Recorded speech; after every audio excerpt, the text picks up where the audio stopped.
आज मैं आप लोगों को बताऊंगी back hook princess cut blouse. इसे बनाना बहुत ही आसान है। मैंने इसमें कटिंग और स्टिचिंग दोनों बताया है और इसमें पाइपिंग कैसे बनाते हैं वो भी मैंने यहाँ पर बताया है। तो वीडियो का एंड तक देखिए। आप वीडियो को एंड तक देखेंगे तो एक बार में ही आपको पूरा समझ में आ जाएगा कि इसकी कटिंग और स्टिचिंग हमने कैसे की है। इस ब्लाउज़ को आप किसी के साथ भी कैरी कर सकते हैं। ये ब्लाउज़ जनरली लहंगा के लिए क्रिएट किया जाता है जो कि बहुत अच्छा लगता है और आप इसे साड़ी में भी कैरी कर सकते हैं, कोई इशू नहीं है उसके लिए। ठीक है, तो आप वीडियो का एंड तक देखिए और अगर मेरा चैनल अच्छा लगे तो प्लीज़ मेरे चैनल को लाइक शेयर सब्सक्राइब करना ना भूलें। तो चलिए वीडियो की स्टार्ट करते हैं। तो आपको क्या करना है कि अस्तर लेना है। अस्तर को आपको इस तरीके से हाफ फोल्ड कर लेना है। चूँकि हम बैक हुक बनाने वाले हैं तो इसलिए आपको यहाँ पर 1/2 इंच का मार्किंग करके इसे इस स्ट्रेट लाइन में ड्रॉ कर लेना है। बैक हुक के लिए 1/2 इंच एक्स्ट्रा लगता है, इसलिए हम इसे इस तरीके से स्ट्रेट लाइन में ड्रॉ कर लेंगे। उसके बाद जो है हम ब्लाउज़ का लेंथ लेंगे। तो यहाँ पर जो है 13 इंचेस मैं ब्लाउज़ का लेंथ रखने वाली हूँ, इसलिए 14 इंचेस पर मार्क कर रही हूँ 1 इंच एक्स्ट्रा लेकर के। तो इस तरीके से जितना भी आप लेंथ रखना चाहें उतने रखें और 1 इंच जो है एक्स्ट्रा आपको ले लेना है। ठीक है, तो इस तरीके से आपको मार्किंग कर लेनी है। उसके बाद आपको शोल्डर का मार्किंग करना है। तो शोल्डर यहाँ पर 5.2 इंचेस ले रही हूँ मैं और आर्म होल भी यहाँ पर 5.2 इंचेस ले रही हूँ। क्योंकि ये डीप नेक है इस वजह से मैं यहाँ पर 5.2 इंचेस ले रही हूँ और आपको इस तरीके से मार्किंग करके इसे स्क्वायर शेप में बना लेना है। और यहाँ पर बैक आर्म होल के लिए जो राउंड का शेप देते हैं वो 1.5 इंच पर देना है आपको और इस तरीके से आपको कर्व शेप दे देना है। उसके बाद आपको क्या करना है कि जो नेक का जो विड्थ होगा वो यहाँ पर 2.5 इंच का ले रही हूँ मैं और इसमें का जो डीपनेस है वो यहाँ पर 10.5 इंचेस पर ले रही हूँ। जहाँ पे हमने 1/2 इंच का मार्किंग किया था वहीं पर से आपको इसका मेज़रमेंट लेना है। तो नीचे साइड भी आप यहाँ पर इस तरीके से मार्किंग कर सकते हैं। 2.5 इंच ही ले सकते हैं, मैंने 3 इंच लिया है यहाँ पर। आप यहाँ पर डिज़ाइन वगैरह भी क्रिएट कर सकते हैं और इस तरीके से मैंने यहाँ पर राउंड शेप बना लिया है। और यहाँ पर थोड़ा सा और गोलाई देने की मैंने कोशिश की है। आप कम गोलाई भी रख सकते हैं, कोई इशू नहीं है। अब यहाँ पर जो है आपको चेस्ट का मार्किंग करना है। तो चेस्ट यहाँ पर जो है 32 इंचेस है तो उसका चौथा भाग 8 इंच होगा और 1.5 इंच का मार्जिन लेकर के आपको मार्किंग करना है। और जितना भी ऊपर अपर साइड में है उतना ही कमर साइड भी रखना है। बैक पार्ट में कोई चेंजेस करने की ज़रूरत नहीं है आपको। और आपको जहाँ पर हमने मार्किंग किया है उसको एज इट इज़ आपको कट कर लेना है इस तरीके से।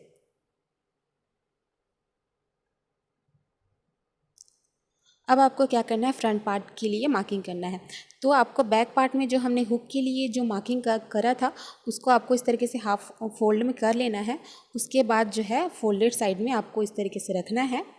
बैक पार्ट को इस तरीके से रखना है। उसके बाद आपको यहाँ पर जो है मार्किंग करनी है। जितना बैक पार्ट में हमने आर्म होल के लिए मार्किंग किया था और नेक एरिया के लिए मार्किंग किया था उतना ही वैसा ही आपको इसे ओवरलैप करते हुए इसे मार्किंग कर लेनी है। यहाँ पे जो हमने जितना भी लेंथ लिया था लेंथ साइड भी आपको इस तरीके से मार्किंग करनी है, नीचे साइड भी। और एक बात ध्यान रखेंगे, जब फ्रंट साइड के लिए आप मार्किंग करते हैं तो इससे 1 इंच एक्स्ट्रा छूटे नीचे साइड इस तरीके से आप मार्किंग करें, बिकॉज फ्रंट साइड के लिए हमें 1 इंच एक्स्ट्रा चाहिए होता है। उसके बाद आपको शोल्डर लेना है। यहाँ पर देख लेना है एक बार अच्छे से मेज़रमेंट करके, कहीं छोटा बड़ा ना हो। और आर्म होल में जितना भी था उसको आपको इस तरीके से स्क्वायर शेप में मार्किंग कर लेनी है और फ्रंट आर्म होल के लिए मार्किंग करना है। तो बैक आर्म होल 1.5 इंच का था तो फ्रंट आर्म होल यहाँ पर हम 1 इंच का मार्किंग करेंगे और इसे राउंड शेप लगा लेंगे। उसके बाद जो है नेक का जो विथ है वो 2.5 इंचेस था, जितना बैक नेक में हमने लिया था उतना ही लेना है। और फ्रंट नेक का डीपनेस यहाँ पर मैं 6.5 इंच का ले रही हूँ। तो यहाँ पर भी आपको 6.5 इंच पर मार्क करके इसे स्क्वायर शेप बना लेना है और 1 इंच का राउंड शेप लगा लेना है। आप जिससे भी चाहें पान का शेप, स्क्वायर शेप आप यहाँ पर बना सकते हैं।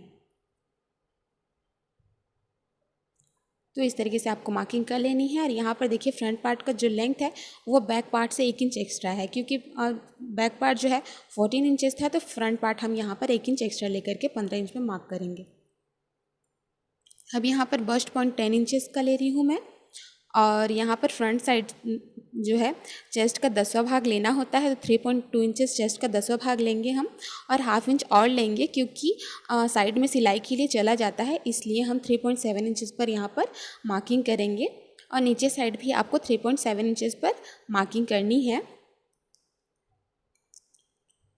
तो इस तरीके से आपको दोनों लाइन को मिला लेना है और यहाँ पर जहाँ पे हमने मार्किंग किया था सेंटर में, उसको आपको इस तरीके से कर्व शेप में मार्किंग करना है। जहाँ पर हमने आर्म होल में स्क्वायर शेप दिया था वहाँ पर आपको इस तरीके से कर्व शेप में मार्किंग करनी है। और मेन जो टक बनाना है उसको आपको यहाँ पर दोनों साइड 1-1 इंच पर मार्किंग करनी है और उसे ट्रायंगल में मार्क कर लेना है इस तरीके से। इस तरीके से सेंटर में मार्क करके आपको दोनों साइड जो टक बनेगा उसके लिए आपको मार्किंग कर लेनी है। आप इस तरीके से रख करके आप सिंगल डॉट ब्लाउज होता है उसको भी आप यहाँ पर क्रिएट कर सकते हैं। आपको यहाँ पर प्रिंसेस कट का शेप नहीं देना है, बाकी सब इसी तरीके से करके आप सिंगल डॉट ब्लाउज भी बना सकते हैं। और यहाँ पर चेस्ट का चौथा हिस्सा लेना है, चेस्ट मार्किंग करना है और 1 इंच और लेना है और 1.5 इंच का मार्जिन ले लेना है। और यहाँ पर कमर का मार्किंग करेंगे हम, तो कमर है 28 इंच, तो उसका चौथा भाग 7 इंच होगा। और 2 इंच जो है टक के लिए लेंगे हम और 1/2 इंच और लेंगे क्योंकि कर्व साइड जो होगा वो 1/2 इंच और सिलाई के लिए चला जाएगा, तो इसलिए हम यहाँ पर नीचे साइड 1/2 इंच और लेंगे और 1.5 इंच का मार्जिन ले लेंगे। तो इस तरीके से आपको इसे मार्जिन टू मार्जिन लाइन मिला लेना है और इसे इस तरीके से मार्क कर लेना है। उसके बाद जो है यहाँ पर जहाँ पे हमने मार्किंग किया था, जहाँ पर टक के पास, वहाँ पर आपको इस तरीके से ट्रायंगल में मार्किंग कर लेना है। क्योंकि जब हम टक बनाते हैं तो फैब्रिक ऊपर की ओर चढ़ने लगता है, इसलिए हम नीचे साइड जो है एक्स्ट्रा फैब्रिक लेते हैं। तो इधर का जो फैब्रिक है वो उसे हम कट कर देंगे क्योंकि वो यूज़ में नहीं होगा, इसलिए हम इसे कट कर लेंगे इस तरीके से और इसे आपको कट कर लेना है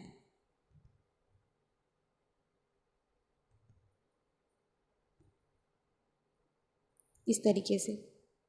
आप इसी मेथड से सिंगल डॉट ब्लाउज जो होता है उसको भी आप इसी तरीके से बना सकते हैं। और इस तरीके से हमने कटिंग कर ली है।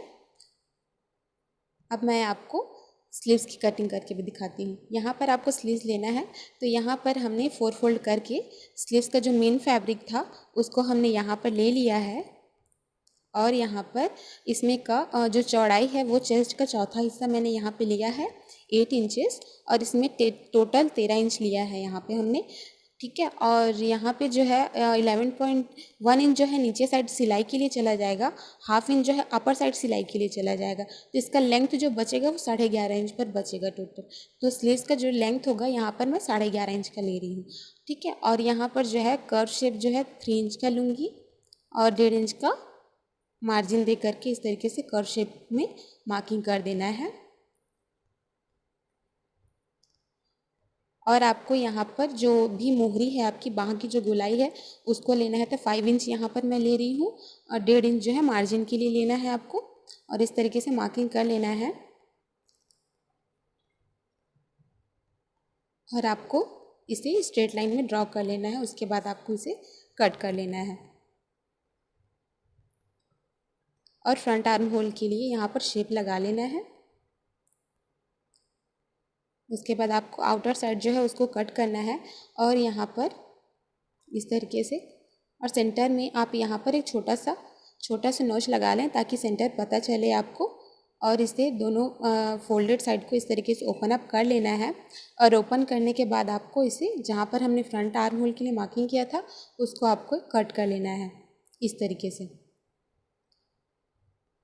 अब यहाँ पर देखिए मैं आपको रस्सी पाइपिंग कैसे बनाते हैं वो भी दिखा रही हूँ यहाँ पे। तो इस तरीके से आपको रेप पट्टी लेनी है और उसे जॉइंट कर लेना है, तिरछी पट्टी कट कर लेना है आपको और इसे जॉइंट कर लेना है इस तरीके से। अब आपको क्या करना है कि यहाँ पर जो है इस तरीके सेंटर को अच्छे से फिनिशिंग के साथ कट कर लें। उसके बाद सेंटर में जो है रस्सी जो आती है, ये गोले में आती है रस्सी, और उसको आपको ले लेना है और इस तरीके से सेंटर में इसे रख लेना है, ठीक है।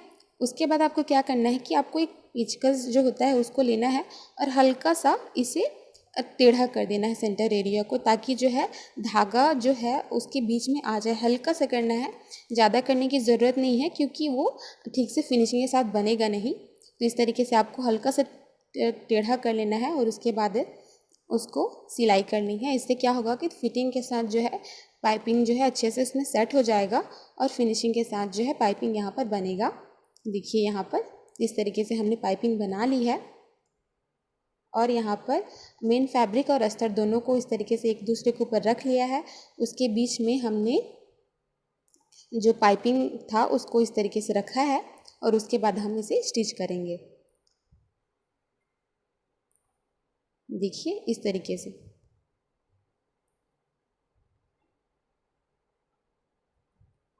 और उसके पलट करके उसके ऊपर से एक बार स्टिच कर लेना है और मेन फैब्रिक और अस्तर को दोनों को जॉइंट कर लेना है। उसके बाद देखिए हमने अस्तर और मेन फैब्रिक दोनों को इस तरीके से जॉइंट कर लिया है, चिपका लिया है एक दूसरे को, मेन फैब्रिक और अस्तर को इस तरीके से। उसके बाद जो है आपको इस तरीके से रखना है और उसके बीच में आपको जो रस्सी पाइपिंग थी उसको इसके बीच में रखना है। याद रखें जो रस्सी है वो अंदर की तरफ होनी चाहिए और उसके ऊपर जो है फैब्रिक को रख करके उसके बीच में आपको सिलाई रखनी है। आप एक बात ध्यान रखें कि जब भी आप स्टिच करते हैं तो नीचे और ऊपर का फैब्रिक इक्वल में आए, इस तरीके से आपको स्टिच करना है, नहीं तो छोटा बड़ा हो जाएगा। तो इस तरीके से आपको स्टिच कर लेना है। उसके बाद जो है आपको इसे फिनिशिंग के लिए जो नीचे का फैब्रिक जो है अच्छे से दब जाए, इसलिए आपको यहाँ पर इसके ऊपर में एक बार और सिलाई लगा लें ताकि फिनिशिंग के साथ ये बन जाए। तो इसी तरीके से आपको दूसरा साइड भी क्रिएट कर लेना है। इसी तरीके से हमने देखिए दूसरा साइड भी यहाँ पर क्रिएट कर लिया है। उसके बाद जो है यहाँ पर नीचे साइड हम पाइपिंग रखेंगे। तो पाइपिंग के लिए आपको रस्सी पाइपिंग ले लेनी है, उसके ऊपर इस तरीके से रखना है आपको, इसके ऊपर इस तरीके से रख लेना है और उसके बाद आपको इसे स्टिच कर लेना है। स्टिच करने के बाद क्या करना है, इसे फोल्ड करना है। आपको 1 फोल्ड और 2nd फोल्ड करके जो पाइपिंग वाला जो कपड़ा था उसको मोड़ लेना है। उसके बाद आपको इसे स्टिच कर लेना है। तो देखिए नीचे साइड हमारा क्रिएट हो चुका है यहाँ पे।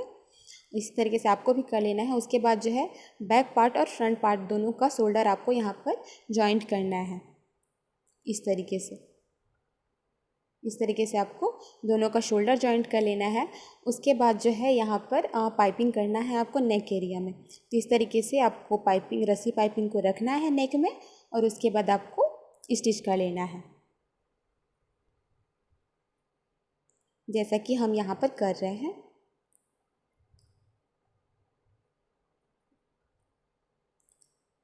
इस तरीके से आपको इसे स्टिच कर लेना है। उसके बाद आपको क्या करना है कि जो राउंड एरिया है वहाँ पर को आपको हल्का हल्का नोचेस लगा दें, क्योंकि जब आप इसे फोल्ड करेंगे तो इस तरीके से आप अगर नोचेस नहीं लगाएंगे तो जो है पाइपिंग जो उभरा उभरा उठा उठा दिखता है।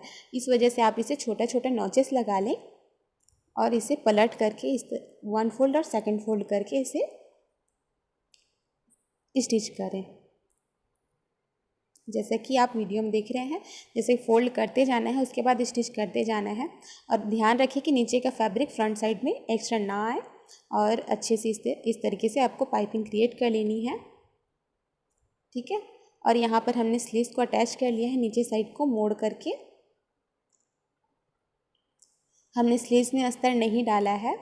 अब हम यहाँ पर मेन जोड़ाई करेंगे। तो यहाँ पर क्या करना है कि दोनों पार्ट्स को इस तरीके से रखना है और जो हुक पट्टी है उन दोनों को इस तरीके से एक दूसरे के ऊपर ओवरलैप करते हुए इस तरीके से, देखिए इस तरीके से जैसे कि हम लगाते हैं हुक को, उसी तरीके से आपको इसे रखना है और एक दूसरे को एंड एरिया को देखना है कि वो इक्वल में आ रहा है या नहीं, और उस तरीके से आपको इसे अरेंज कर लेना है। उसके बाद जो है आपको सीधी सिलाई लगानी है, आपको पलट करके नहीं सिलाई लगानी है, क्योंकि इससे फिनिशिंग सिलाई होती है, अंदर का फैब्रिक जो है छिप जाता है। इस वजह से आपको इसे सिलाई करना है ऊपर साइड से। उसके बाद आपको इसे पलट लेना है और पलटने के बाद आपको इसे इसके ऊपर में एक सिलाई लगानी है आपको इस तरीके से। इस तरीके से सिलाई करने से ये होता है कि जो एक्स्ट्रा फैब्रिक है वो नहीं दिखता है, बहुत ही फिनिशिंग के साथ जो है इसमें की सिलाई होती है और बहुत ही कहीं पर भी फैब्रिक जो है एक्स्ट्रा बाहर की तरफ नहीं आता है। इस तरीके से आप भी ट्राई करें। इस तरीके से हमने यहाँ पर सिलाई कर ली है। उसके बाद जो है यहाँ पर हम मार्किंग करेंगे। तो बैक साइड आपको इस तरीके से पिन लगा लेना है ताकि मेज़रमेंट करने में कोई प्रॉब्लम ना हो। और नीचे साइड आपको कमर की मार्किंग कर लेनी है, जितना भी आपका कमर है उतना आपको मार्किंग कर लेना है। और यहाँ पर चेस्ट की भी मार्किंग कर लेनी है आपको। तो चेस्ट का आधा लेना है 16 इंचेस और कमर लेना है आपको 14 इंचेस लेना है। और इस तरीके से स्ट्रेट लाइन में मार्किंग कर लेना है। और जो जितना भी मोहरी है आपको, तो मेरे में 5 इंच था, तो यहाँ पर 5 इंच पर मार्किंग करना है और इस तरीके से स्ट्रेट लाइन बना लेना है। आप ध्यान रखें कि आपकी जो सिलाई है वो सीधी ही आनी चाहिए, अगर टेढ़ा आ रही है तो फिटिंग ख़राब आएगी वो। इस तरीके से आपको साइड फिटिंग कर लेना है। यहाँ पर देखिए कितने फिनिशिंग के साथ हमने जो है यहाँ पर ब्लाउज़ को बना लिया है यहाँ पे। और बैक में डोरी भी हमने यहाँ पर लगा ली है छोटे छोटे फ्लावर्स के साथ, ठीक है। तो इस तरीके से आपको भी बना लेना है। अगर आपको मेरा चैनल अच्छा लगा हो तो प्लीज़ मेरे चैनल को लाइक, शेयर और सब्सक्राइब करना ना भूलें। और यहाँ and thanks for watching this video.